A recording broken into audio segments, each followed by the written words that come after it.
106.7 Energy FM.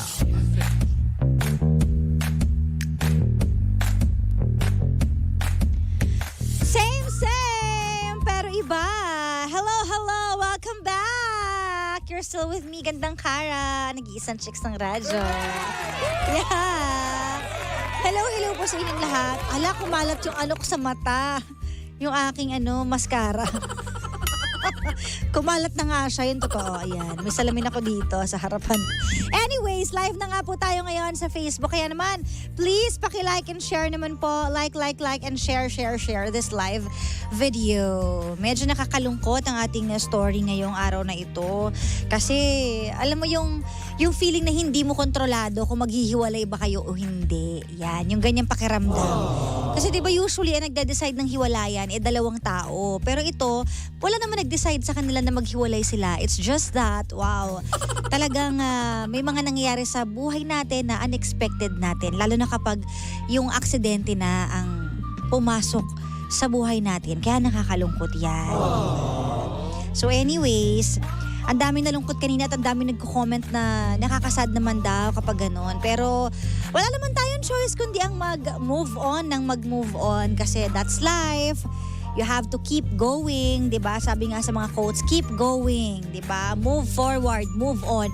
Yan yung mga words na yan yung mga words na parang pag nakita mo, kala mo ang dali, friend, ha? Pero sa totoong buhay, mahirap po talagang gawin 'yan. Diba? Hirap na hirap tayo mag-move on, lalo na kapag may nawala sa buhay natin at buhay yung kapalit. Hindi lang siya basta lumisan na gusto niya, nag-decide siyang ganun o nag-abroad. Wala kamatayan yung kaaway natin dito. Yan.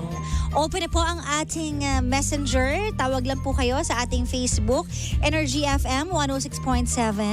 O kaya naman, tumawag po kayo 8721-2429 or 7001-7949. Ayan, may nag-comment dito. Hi DJ Kara! Feel ko po ang love story ni Kiana at ni Justin kasi once in a while, nagmahal po ako ng first love ko at nawalay din po siya. May sakit po siya matagal na. Pero aware po ako na mangyayari yon. Mas masakit po yung hindi mo ine-expect. Ay, true lalo yan. Ba yung mga unexpected na mga nangyayari sa buhay natin, minsan nga nawiwindang talaga tayo. What more kung talagang yung taong mahal mo, hindi mo ine-expect, biglang mawawala sa'yo. Na parang si Kiana kasi ang ine-expect niya, baka siya pa'y mauna kasi siya yung may sakit na lupus. Diba? Pero ang nangyari, nauna pa sa kanya yung kanyang partner na nakakalungkot. Pag aksidente talagang kalaban mo, mahirap, diba? Kaya ingat-ingat din tayo sa mga pagdadrive natin, diba? Pero sabi nga nila, hindi mo daw kontrolado yung ganon. May mga tinatawag daw na yung sinasabi nila na nakalaan, yung, anong tawag dito? Yung parang everything happens for a reason. Kumbaga, yung destiny, exactly. Destiny daw. Well, depende rin siguro yan sa paniniwala ng mga tao. Kung, di ba, kung hanggang dyan lang ang buhay mo, hanggang dyan lang daw. Meron namang naniniwala na hindi. Hawak natin ang buhay natin, hawak natin ang katawan natin. Tayo ang magde-decide. Walang iba kundi tayo lang. Nako, di ba? So, mahirap din pangunahan kung anong paniniwala natin. But then again, at the end of the day, kailangan mong isipin, yung sarili mo, ingatan mo pa rin. Kung naniniwala ka man sa destiny o hindi, ang pinakamahalaga yung health mo, ingatan mo, yung mga ginagawa mo sa buhay mo. 'Di ba? Yun talaga. And iwas tayo sa stress. Lalo na Kiana, ikaw ay may sakit, meron kang lupus, tapos nagluluksa ka pa ngayon sa pagkawala ng iyong partner. Mahirap po talaga yan. Ayan. Meron pa tayong caller para may kausap si Nicole o nawala ang ating caller? Oh, wait lang daw, sige. Tawag po kayo 8721-2429 or 7001-7949 or sa messenger natin. Hanapin mo lang si Messenger Energy FM 106.7.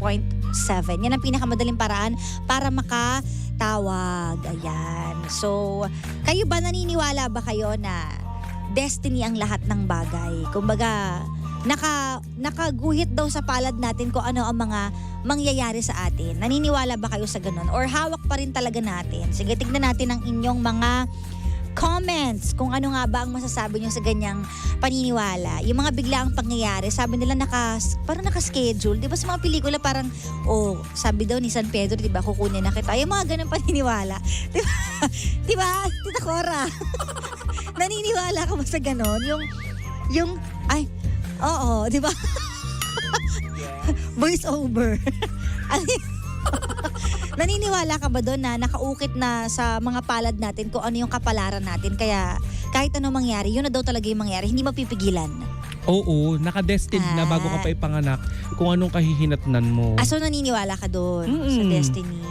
Oo, siguro mas ang pinakamainam kaya nga 'di ba sabi nila make the most out of it sa buhay natin kasi minsan lang tayo mabubuhay. Hindi natin sure kung merong life after death or ikaw ba ay magre-reincarnate bilang ipis, ibon, ano ba pagkatapos ng buhay mo dito sa lupa. Pero ang pinaka-importante gawin nating maging yung alam mo yung kapaki-pakinabang at ang ating buhay. Oo, kasi minsan lang naman yan mangyayari eh. Correct, 'di ba? Alam mo may napanood akong ganyan na Rewind.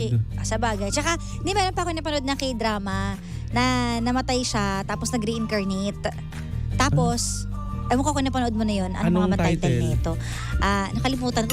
Sa sobrang kasing dami ng K-drama na pinapanood ko eh. Yun, nag-reincarnate siya. Tapos nung nag-reincarnate siya, naabutan niya pa yung taong mahal niya. Oo, ganun. Kasi nung namatay siya, bata siya eh. So, nung lumaki sila ng mga bata, yung bata na yun, lumaki tapos siya, namatay na siya agad. So, nung bumalik siya, halos medyo magkaedad lang din sila. Parang ganun. Kumbaga, konti na lang hahabulin niya. Tapos, Furnace, ang ganda ko sa camera. Wow, ang ganda mo. The best. Yes. Yeah, you're the best. Ganda, no? So, ayun na nga. May mga taong naniniwala at may mga taong hindi. Same with reincarnation din. Yes. Ganyan. And we have a caller. May caller! Hello? Hello? Ano nangyari? Hello? Yung totoo. Hello? Andyan ka? Anong Help caller? naman po tayo. Green, yellow. Line 1, tama ba? Sa line 1? Ayan. Nasa messenger. Sa messenger Tumawag ba? siya Dito through pala. online. Okay. Sorry naman. Mali ako. Ayan. Hello? Hello po. Hi! Hello ka din. Char. Hello. Hello? Ano May I know who am I speaking with? I am Ira po. Ira. So what can I do for you, darling? Wow. What would you like to share? Wow! Is there anything else that I can do for Is you? this a call center? Why are you Englishing? In order for us to address you more properly, can you please give us your name, Please hold on. your address, and your contact number? Hindi pa ako nakapagbaon ng English. Okay, sige. So bakit ka tumawag? Sorry. Ano name mo? Ira, di ba? Ira ba, napatawag ka? Yes po. Nakarelate ka ba kay Kiana? Or may gusto ka bang sabihin? Actually po, opo, nakarelate po ako. Ano naman? Uy! Ay, sorry. Tapos B. Sorry. Kasi po, akala ko parang onti lang yung mga babaeng katulad ko na namatayan ng minamahal nila. Kaya, Wait lang, namatayan ka ng boyfriend? Opo, first love ko po yung boyfriend ko na yun. Oh. B, ilang taong ka na? Namatay siya. 24 po ako ngayon. Oh my gosh, you're so young. Oo. So ilang years na siyang Ba't ka natatawa? Baliw ka? Char. Hindi, kailan pa? Nahihiya po kasi ako. Kailan to nangyari? Nangyari po siya nung COVID po. Oh, it's because of Sobrang- COVID? Opo, namatay po siya because ng COVID. Oh, ilang years kayo together? 2 years po. Oh, Parang sorry may to hear bumubusin na that. sa likod mo. B, tumabi ka muna. Baka mamaya nasa gitna ka ng EDSA, ha? Hindi naman po. Oo. So ano yun? 2 years siyang 2 years ago pa ito nangyari ng COVID. Tapos nung nalaman mo, sino nagsabi sa'yo? Magulang ba niya? Kaibigan? Paano mo Yung nalaman? magulang niya po, sinext lang po ako nung mama niya. Kasi po, di ba, syempre COVID, hindi po kami nagkikita, ganun po. Mm-mm. So, puro text and chat lang po. Tapos, ang last po na balita sa kanya is, ayun po, may sakit nga daw po siya, nagkaroon nga po siya ng virus. Tapos, yung next po na usap namin, dahil merong quarantine, is, yung nanay niya na po yung nag-chat na, ayun nga po, wala na po siya. But as of the moment, okay ka na? Like, are you totally move on to what happened? I think po, naman po. Wag mo kang I think. Oh, ano yan? Sige, tuloy mo na. Natanggap ko na po yung nangyari, although sobrang unexpected niya po. Oo. Pero, okay naman na po ako. Pero nung araw na nawala siya, ano yung last conversation nyo? Yung Pinabili last niyang po na yelo, conversation namin is mako-confine siya. So bago siya ma-confine sa hospital, doon siya nagparamdam Opo. sa'yo. Tapos Opo. nung na-confine siya, wala na kayong contact? Opo, wala na po. Hindi po na kami nakapag-usap simula nung ma-confine siya. Bakit? Dahil bawal ba sa bagay ng COVID kasi maraming mga bawal. Yes. Bawal ang Marami pong restrictions kasi. Kaya hindi na kayo nakapag-usap noon. Opo. Tapos wala pa po kasing vaccine that time. So, Siguro ito yung kasagsagan ng unang COVID talaga, no? Oo. opo. Kiana, 2020 pa po. I know na sobrang sakit ng pinagdadaanan mo. Eto na lang pinakahuli na lang to na hirit ko sa'yo. Kung sakali man, no, hindi naman natin sure kung napapakinggan ka niya ngayon kasi hindi natin alam kung nandyan pa rin siya, naririnig ka niya.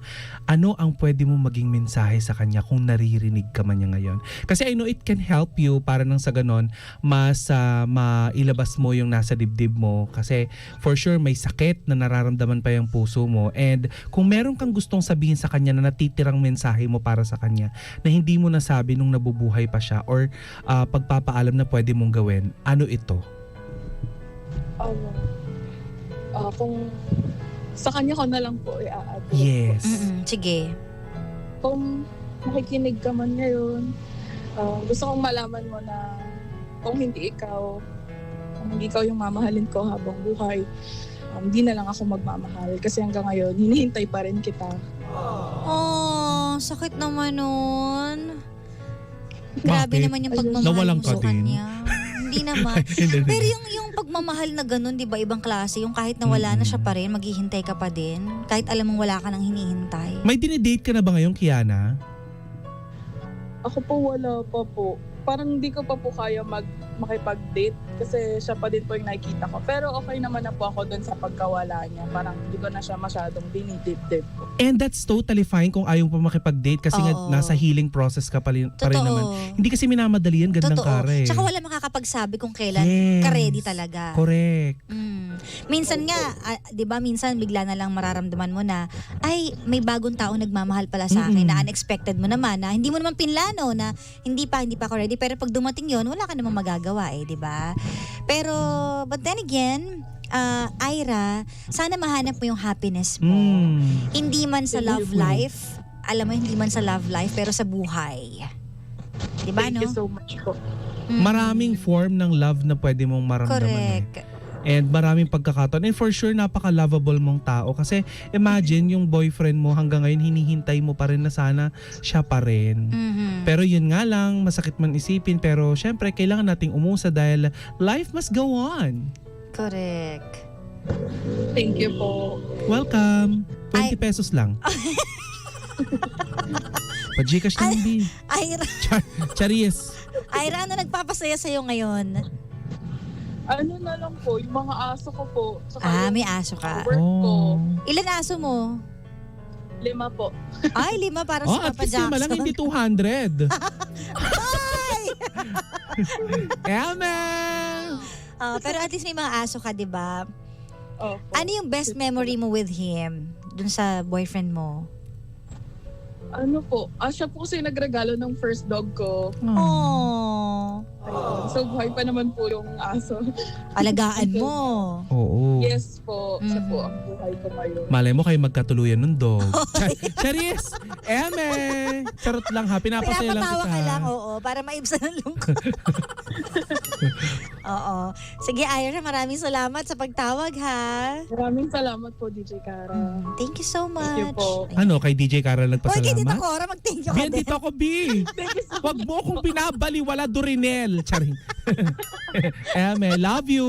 Bye! Thank you po. Ayan. Mukha namang masaya yung boses ni, Mukha naman. kahit ano. Pero yung mga hindi mo din taong alam, deep masayahin, inside. hindi mo alam pinagdadaanan, di ba? Oh, pinagdadaanan ko ba? Kasi Ikaw, masayahin ka. meron. Gusto mo ba magkwento? Chares. Hoy! Ganon talaga. Yung mga pinagdadaanan natin Oo. dadaan lang. Lilipas din yan. Correct. Diba? But anyways, mahirap talaga mawala ng taong minamahal. No? Kaibigan, karelasyon, mga ganyan. Oo, hindi ko ma-imagine yung sarili ko na mawala ng taong minamahal. Oh. Oo. Oh. Alam mo, kung magre-reincarnate, halimbawa, manawala tayo sa mundo, tapos kunyari, totoo yung, sa mga naniniwala may reincarnation, saan gusto mong bumalik na panahon? Sa medieval period. Sa panahon ni, feeling ko kasi kapag bumalik ako sa panahon ng mga Hudyo. Oo. Gusto kong gagawin mo makita doon? talaga yung gusto kong makita kung paano i-crucifix si Jesus Christ. Yung ganon. Yung History. ganun. Oo, kasi gusto kong mas mapalawig pa yung paniniwala ko sa pinaniniwalaan ko sa faith ko, 'di ba? Sa hanggang Christianity, lahat. Yung mga yan yung mga gusto kong balikan, pero hindi na para balikan ko pa yung mga ex ko na wala namang ginawa sa buhay ko kundi saktan ako. Sobra ka na, Dorinel. Charis. Sino si Dorinel? Hindi, wow. Yun. Pero yun nga hindi naman natin alam kung meron talagang gano'n. At saka makakapili ba tayo, di ba nga? Yung iba daw hindi naman nila napipili ko anong mangyayari. Yes. Pero yung mga sinasabi nila na parang nangyari na to, yung gano'n, no? Minsan parang maiisip mo Deja din na, vu. yung gano'n, nangyari na to. Siguro ng past life ka. May mga gano'n tayong litanya, ganyan. Oo, may mga ganun ako. Yung parang nakarating na ako dito. Tapos Alam mo ko din. sabi nila sa panaginip mo daw yun narating. Hindi mo lang, yun daw yung mga panaginip na hindi daw natin naaalala.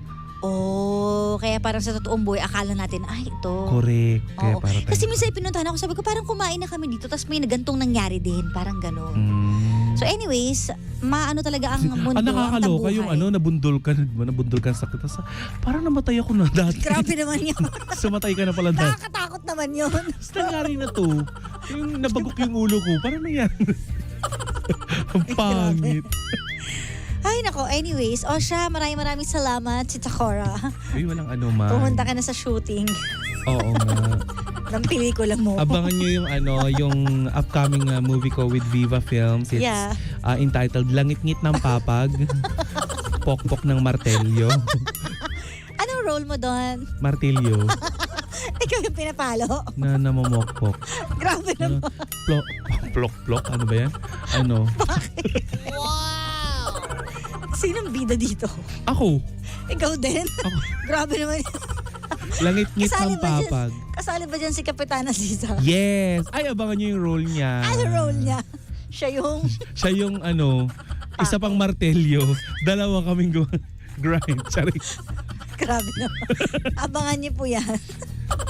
Anyways. Langit-ngit ng Papag, pokpok ng martilyo.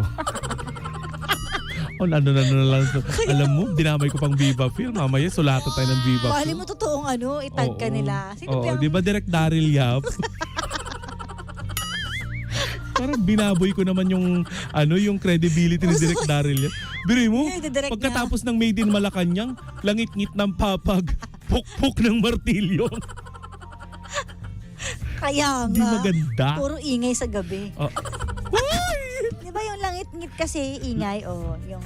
Kailan ka nakakita ng langit-ngit ng Papag sa gabi? Or Hindi, nakarinig? narinig ko yung mga langit-ngit, di ba sa gabi? Sino nagpapalangit-ngit ng Papag sa inyo sa gabi? Wala kaming papag. Oh. Sa probinsya kasi, yung mga madalas sinasabi. Siyempre sa Batangas, ano nagpapalangit-ngit ng Papag yung lolo't lola mo? Hindi. Kaya sila na hospital. Ay, eme. Sorry po. Sorry po. We need to respect our elderlies. Baliw ka. Hindi po sila nagpabalangit-ngit ng pub. Ko kasi, Ano ba yan? alam mo yung mga sinasabi niya, ako naman, inaano ko. Hirap. Ay nako, ang sakit na ang panga ko. Anyways, sige, magpapaalam na kami. Mag-shooting ka na doon ng langit-ngit mo. Ang tulog ng ngik. Paano ba kasi tulog ng langit-ngit? Ngik. Ang bilis naman nun. Ngik. Ganon. Ganun lang. Ay nako, sige na. Maraming salamat, Tita Kors. Magdinig na lang kayo para walang langit-ngit. Susunod, masakit daw. Masakit sa likod. daw sa likod. Ay, bakit yung likod mo ang Sinabi ko lang yung comment dito. Oo. Sige. Anyways, paalam na. Susunod na po ang Jimshi. Maraming salamat, Pangga. We are number 1, 06.7 Energy FM. Pangga, huwag mo sabihing radyo. Sabihin mo.